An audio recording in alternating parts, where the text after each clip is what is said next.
ہر آدمی کی۔ جب حدیبیہ کے لیے سفیر کی ضرورت تھی تو کل صحابہ عادل تھے، پیارے تھے، پر حضور نے فرمایا یہ کام عثمان غنی بہتر کر سکتے ہیں۔ تو اور یہ میرے محبوب کے علم کا کمال ہے کہ حضور لوگوں کی روحوں میں جھانک کے دیکھ لیتے ہیں کہ کون بندہ کس قابل ہے۔ خیبر کی رات حضور نے کیا اعلان فرمایا؟ فرمایا جھنڈا سویرے اس کو دوں گا جو انشاءاللہ فتح کر کے آئے گا، جو فتح سویرے۔ تو بات تو رات حضور نے کر دی تھی کہ فتح ہو جائے گی، اور جھنڈا میں دے دوں گا، تو پھر فتح ہوئی کہ نہ ہوئی؟ تو یہ میرے رسول کریم علیہ السلام کو اللہ نے اعزاز دیا کہ ہر آدمی کی جہاں وہ جس صلاحیت کا مالک تھا اللہ کے رسول نے قدر فرمائی۔ دوستو، عزیزو، بزرگو، یاد رکھیے گا کہ نبی کریم صلی اللہ علیہ وسلم نے ان سب سے بڑھ کر جو جس علم کو حضور لے کے آئے اور جس علم کی حضور نے فضیلت بیان کی اور جس علم کے حوالے سے میرے رسول کریم علیہ السلام نے اظہار فرمایا، وہ ہے قرآن و سنت کا علم۔ اس علم کو حضور نے بڑا پسند کیا۔ اور ایک بات یہاں سمجھ لے، کچھ علوم ایسے ہوتے ہیں جن کا مخصوص کسی شعبے سے تعلق ہوتا ہے۔ ایک مکینک ہے یا الیکٹریشین ہے تو وہ بجلی کے شعبے سے تعلق رکھتا ہے، لیکن اگر اس کو ہم یہ کہیں اس شعبے سے تعلق رکھنے والے شخص کو کہ آپ گاڑی بھی ٹھیک کر کے دیں تو یہ اس کے لیے ممکن نہیں ہے۔ گاڑی کا مکینک اور ہے اور الیکٹریشین ہے، یہ سمجھانے کے لیے بات عرض کر رہا ہوں۔ لیکن جو قرآن و سنت کا علم ہے یہ پتہ کیا ہے؟ یہ دین کے ہر شعبے کے ساتھ بات کرتا ہے۔ یعنی یہ وہ والا علم ہے جو ہمیں زندگی گزارنے کا طریقہ عطا کرتا ہے، جو ہمیں بتاتا ہے کہ باپ کی قدر کیا ہے اور سسر کی قدر کیا ہے، یہ بتاتا ہے کہ اماں کا مقام کیا ہے اور بیوی کا درجہ۔ یہ ہمہ پہلو علم ہے۔ یہ ہمیں بتاتا ہے کہ روزی کیسے کمانی ہے، معاملات زندگی کو کیسے چلانا ہے، ہم نے آگے کیسے بڑھنا ہے۔ تو یہ سارا ہمیں سکھاتا ہے۔ اس لیے اس علم کی فوقیت عقلاً بھی بہت زیادہ ہے۔ اور میرے نبی کریم علیہ السلام نے جو اس علم دین کو اور دین کے عالم کو درجہ دیا، اس کی جو عظمت اور جو اس کی فضیلت ہے اس کا الگ ایک مقام ہے۔ حضور صلی اللہ علیہ وسلم مسجد نبوی شریف میں تشریف لائے تو دو مجلسیں تھیں، دو مجالس تھیں۔ ایک مجلس میں لوگ بیٹھ کر ذکر کر رہے تھے، اللہ کا ذکر کر رہے تھے، عبادت کر رہے تھے، تلاوت کر رہے تھے، اور دوسری مجلس میں بیٹھ کر کے لوگ علم دین کی باتیں کر رہے تھے۔ پتہ نا آپ کو، ہمارے ہاں کچھ ایسے لوگ بھی پیدا ہو گئے ہیں جو کہتے ہیں درویش اور ہوتے ہیں، مولوی اور ہوتے ہیں۔ میں نے کہا اس کا مطلب مولوی کون ہوتا ہے؟ کہتے ہیں یہ جو عالم ہوتے ہیں دین کے۔ میں نے کہا درویش پھر جاہل کو کہتے ہوں گے، چونکہ اگر عالم، درویش کس کو کہتے ہیں؟ درویش اس عالم کو کہتے ہیں جو دین پر عمل کرے۔ جب وہ عمل کرتا ہے تو وہی درویش ہوتا ہے، وہی فقیر ہوتا ہے۔ اپنے علم پر عمل کرنے والا وہی درویش ہے، وہی فقیر ہے۔ تو حضور صلی اللہ علیہ وسلم تشریف لائے تو ایک مجلس علم حضور نے سجی ہوئی دیکھی اور ایک مجلس ذکر میرے نبی کریم علیہ السلام نے سجی ہوئی دیکھی۔ ان دونوں مجالس کو نبی پاک نے دیکھا اور حضور بیچ میں کھڑے ہو گئے۔ کھڑے ہو کے فرمایا ذکر والے بھی خیر ہی کر رہے ہیں اور علم والے بھی خیر ہی کر رہے ہیں۔ اب حضور نے فیصلہ سنانا تھا، ہیں یہ بھی اچھے اور ہیں وہ بھی اچھے۔ اب فیصلہ میرے نبی پاک کا کیا ہے؟ حضور فرمانے لگے مجھے بھی اللہ نے استاد بنا کے بھیجا ہے، یہ لفظ کہے، اور میرے نبی پاک ان لوگوں میں بیٹھ گئے جو علم دین کی بات کر رہے تھے۔ حضور نے وہاں قیام فرمایا، حضور وہاں بیٹھ گئے۔ تو میرے عزیز دوستو، اس بات کو سمجھ لیں، اس پر غور کریں کہ نبی کریم صلی اللہ تعالی علیہ وآلہ وسلم نے ہمیں جو سمجھایا ہے وہ یہ ہے کہ حصول علم کا شوق پیدا کرو، علم کی مجالس کو اختیار کرو، اہل علم جاننے والے۔ ہمارے ہاں لوگوں کے پاس بڑا محدود سا علم ہوتا ہے، لیکن وہ اپنے اس علم کی ترویج کرنا، ایک خاص بیماری ہے جس پر میں اشارہ کرنے لگا ہوں، اس کو سمجھیے گا۔ تھوڑا سا علم ہوتا ہے، مختصر سا، ہم کیا کرتے ہیں؟ ہم اس علم کو دکھانا چاہتے ہیں، بتانا چاہتے ہیں، سنانا چاہتے ہیں، حالانکہ اتنا محدود علم ہے۔ ابھی آپ ٹھہر جائیں، ابھی آپ اس میں پختگی لائیں، ابھی آپ سیکھنے کے ماحول میں رہیں۔ جب آپ سکھانے کی مسند پر بیٹھنے کی کوشش کرتے ہیں تو وہ جو آپ کا سیکھنے کا ذوق ہوتا ہے، شوق ہوتا ہے، اور جو آپ نے سیکھنے کا مزاج ہوتا ہے، اس میں ایک تو کمزوری آتی ہے، دوسرا یہ کہ پھر آپ کا ذہن جو ہوتا ہے، شیطان اور نفس، وہ آپ کو اس رستے سے روکتا ہے جس رستے پر آپ سیکھنے کے لیے نکلے ہوئے تھے۔ اس لیے زندگی میں سیکھتے رہنے کی کوشش کریں، شوق پیدا کریں سیکھنے کا، ذوق پیدا کریں سیکھنے کا۔ اگر حضرت موسیٰ چل سکتے ہیں سیکھنے کے ارادے سے، حضرت موسیٰ جب سیکھنے کے ارادے سے چلے نا جناب خضر کی طرف، تو ایک شاگرد بھی ان کے ساتھ تھا، تو شاگرد کہہ سکتا تھا کہ استاد جی یہ آپ کیا کرنے لگے، آپ تو خود استاد ہیں، تو آپ ایک نیا استاد ڈھونڈنے لگے۔ یہ چیزیں مانے ہوتی ہیں، لوگ علم سیکھ نہیں پاتے، لوگ ڈٹ جاتے ہیں۔ تو سیکھنے کا مزاج بنائیں، جب کوئی اچھی چیز کہیں سے ملے اس کو عکس کریں، اپنے تھوڑے علم کو زیادہ کی طرف جانے کے لیے حجاب نہ بنائیں، اور بڑے علماء کی بڑی باتیں خوبصورتی کے ساتھ ان کو جگہ دیں، فہم پیدا کریں۔ ہمارے زمانے میں لوگ تیزی کے ساتھ ان کو مختلف قسم کے طریقوں سے علماء سے دور کرنے کی کوشش کی جاتی ہے، عداوت پیدا کی جاتی ہے۔ پتہ آپ کو ہمارے وزیر صاحب نے پچھلے دنوں کہا کہ یہ تو پسماندہ طبقے کے لوگ ہیں، اس چیز کا تسلسل کیا جاتا ہے۔ پھر ڈھیروں لوگ ہوتے ہیں جو روز نئی نئی داستانیں بنا کے علماء سے لوگوں کو دور کرنے کی کوشش کرتے ہیں۔ بھائیو، علم کا ذوق پیدا کریں۔ 10 شوال اور 14 جون بریلی میں فاضل بریلوی رحمت اللہ تعالیٰ علیہ پیدا ہوئے۔ اعلیٰ حضرت رحمت اللہ علیہ 4 سال 4 مہینے اور 4 دن کی عمر ہوئی تو بسم اللہ شریف کرائی گئی، پڑھنا شروع کیا۔ 6.5 سال کی عمر تھی تو ممبر پر بیٹھ کر نبی پاک کا میلاد بیان کرنا شروع کر دیا۔ 13 سال کی عمر میں اعلیٰ حضرت نے تمام علوم حاصل کر لیے تھے۔ 13 اور تقریباً 13.5 سال اور 13.25 سال کی علم میں ایک ہوتا ہے تقریر کرنا اور ہوتا ہے ایک ہوتا ہے فتویٰ لکھنا۔ بہت بڑا مفتی ہو تو فتویٰ لکھتا ہے، تو ابھی اعلیٰ حضرت کی عمر پوری 14 سال نہیں ہوئی تھی کہ فتویٰ پہلا لکھ کے دے دیا۔ آپ کے والد صاحب بہت بڑے مفتی تھے، زمانہ فتویٰ لیتا تھا۔ جب پہلا فتویٰ اعلیٰ حضرت نے دیا تو آپ کے ابا جی اسی دن اٹھے، فرمانے لگے بیٹے میں آج سے فارغ ہوں، فتویٰ تو ہی لکھا کرے گا۔ اور یہ پتہ ہے بات کیا ہے، لوگوں کو حسد پیدا ہو جاتا ہے، جس میں کوئی خوبی ہو نا اس کی خوبی کا اعتراف کرنا چاہیے، جلنا نہیں چاہیے۔ لوگ جلتے ہیں، داستان سرائی کرتے ہیں، پروگرام بناتے ہیں۔ خوبی ہو تو خوبی کا اعتراف، ہم خوبی کا اعتراف نہیں کرتے، یہ ہمارا نقص ہے۔ اعلیٰ حضرت رحمت اللہ علیہ کو اللہ نے کمال دیا۔ اعلیٰ حضرت سے عمر میں بڑے تھے مولانا وسیع احمد صاحب، اور محدث تھے بہت بڑے، پیلی بھیت میں رہتے تھے۔ ان کی اعلیٰ حضرت سے ملاقات ہوئی تو فرمانے لگے بھئی یہ معمولی بندہ نہیں، یہ مجدد ہے اپنے وقت کا۔ حالانکہ وہ محدث تھے، وہ اعلیٰ حضرت سے عمر میں بڑے تھے، انہوں نے مجدد کہا۔ پھر اعلیٰ حضرت نے لکھنا شروع کیا، 1000 کتاب لکھی فاضل بریلوی۔ کتنی پڑھی ہے ویسے ایسا کدی 1000؟ جی بچوں سے میں پوچھتا ہوں، کئی دفعہ پیپر دیکھے آتے ہیں تو میں کہتا ہوں کتابیں ساری پڑھی، کہتے ہیں نہیں اپ ٹو ڈیٹ تو تیاری کی تھی، استادوں نے کہا تھا یہ والے باب یاد کر لینا پیپروں میں آ جائے گی۔ یعنی پوری کتاب جو ہماری ہوتی ہے نا کورس کی اسکولوں میں، بچے وہ بھی ساری پڑھتے، موٹی موٹی تیاری ہوتی ہے نا۔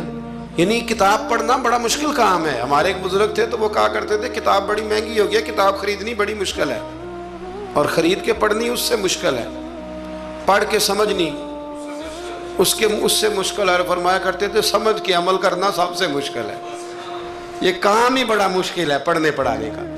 اعلیٰ حضرت نے 1000 کتاب لکھی، اور کس طرح کر کے لکھی کہ دلائل کے انبار لگا دیے۔ ایک حوالہ نہیں دیا، کئی ایسی جگہ ہیں جہاں اعلیٰ حضرت رحمت اللہ نے ایک بات کا 100 حوالہ پیش کیا ہے۔ اتنا کمال اللہ نے عطا کیا۔ آپ حج کرنے گئے ہوئے تھے، اور سب سے بڑا آپ کا موضوع ہے نبی پاک کی شانیں بیان کرنا، حضور کی عظمت پہ لکھنا بڑا موضوع ہے۔ اپنے اپنے موضوع ہوتے ہیں نا، کچھ لوگ فقہ آپ نے فقاہت پہ سب سے زیادہ کام کیا، لیکن جس موضوع پر آپ کا غلبہ رہا وہ رسول اللہ کی محبت کا موضوع ہے، وہ نبی کریم کی محبت کا، اور لکھا تو پھر کمال ہی لکھا، پھر کمال لکھا اعلیٰ حضرت، اور حد کر دی۔ مکہ شریف میں تھے، بخار بڑا زیادہ تھا اور آپ گئے ہوئے تھے حج عمرے کے ارادے سے، تیز بخار تھا، تو کسی شخص نے پوچھا نبی پاک کو علم غیب ہے؟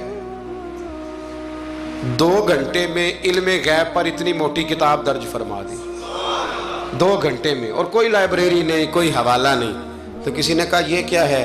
فرمانے لگے یہ میرے محبوب سے غلامی کا رشتہ ہے، یہ میرا حضور سے غلامی کا، تم پوچھتے جاؤ میں حضور کی شانیں بتاتا جاؤں گا، میں نبی پاک کے تذکرے کرتا جاؤں۔ اور پھر تعریفیں کس کس کی حضور کی اولاد کی اصحاب کی نبی پاک کے غلاموں کی ولیوں کی صوفیاء کی۔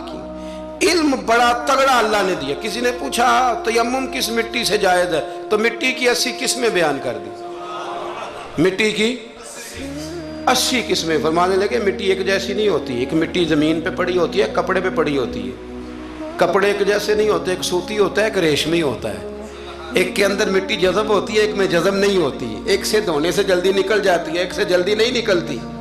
80 قسمیں بتا کے فرمایا اس سے ہو جاتا ہے، اس سے نہیں ہوتا، اس سے ہو جاتا ہے، اس سے۔ اور جواب بڑے شاندار دیتے تھے۔ ایک بندے نے ایک دفعہ پوچھا جی فرض کا درجہ زیادہ کہ سنت کا؟ فرمانے لگے فرض کا۔ تو کہنے لگے پھر سیدھا منہ دھویا کریں، آپ وضو میں پہلے ہاتھ دھوتے ہیں، پھر کلی کرتے ہیں، پھر ناک میں پانی ڈالتے ہیں، تو منہ فرض تو منہ دھونا ہے پہلے، ہاتھ دھونا بھی وضو میں سنت ہے، ناک میں پانی ڈالنا بھی سنت ہے، کلی کرنا بھی۔ تو آپ نے تو پہلے 3 سنتیں ادا کی، پھر وضو۔ فرمانے لگے ٹھیک تم نے کہا ہے، پر تم پتہ نہیں نا تمہیں کہ یہ میرے رسول اللہ کی سنت کی برکت کتنی ہے۔ شریعت حکم دیتی ہے کہ پانی معتدل ہونا چاہیے وضو کرنے کے لیے، نہ زیادہ ٹھنڈا ہو نہ زیادہ گرم ہو، زیادہ گرم ہو تو منہ جل جاتا ہے۔ اور شریعت حکم دیتی ہے کہ پانی بد ذائقہ نہیں ہونا چاہیے، اور حکم دیتی ہے کہ بدبو والا نہیں ہونا چاہیے۔ فرمایا اس لیے ہمارے نبی نے پہلے ہمیں 3 سنتیں دیں کہ ٹوٹی کے نیچے نا ہاتھ کر کے دیکھ لو پانی زیادہ گرم تو نہیں، اور کہیں منہ نہ جلا لینا۔ اور پھر ہمارے نبی نے ہمیں سنت دے کے بتایا کہ منہ میں ڈال کے دیکھ لو بد ذائقہ تو نہیں، پھر کہا ناک میں ڈال کے دیکھ لو کہ اس سے بو تو نہیں آتی۔ فرمایا مصطفیٰ نے کہا میری 3 سنتیں ادا کر کے اب چہرے پہ پانی ڈالو گے تو فرض ادا کرنے کا مزہ آ جائے گا۔ اعلیٰ حضرت کو اللہ نے وہ کمال دیا، ملک سخن کی شاہی تم کو رضا مسلم، جس سمت آ گئے ہو سکے بٹھا دیے۔ باتیں بہت ساری ہیں، کچھ خالص علمی ہوتی ہیں، کچھ بڑے علم بھی ہوتا ہے اور اس میں لطف بھی ہوتا ہے۔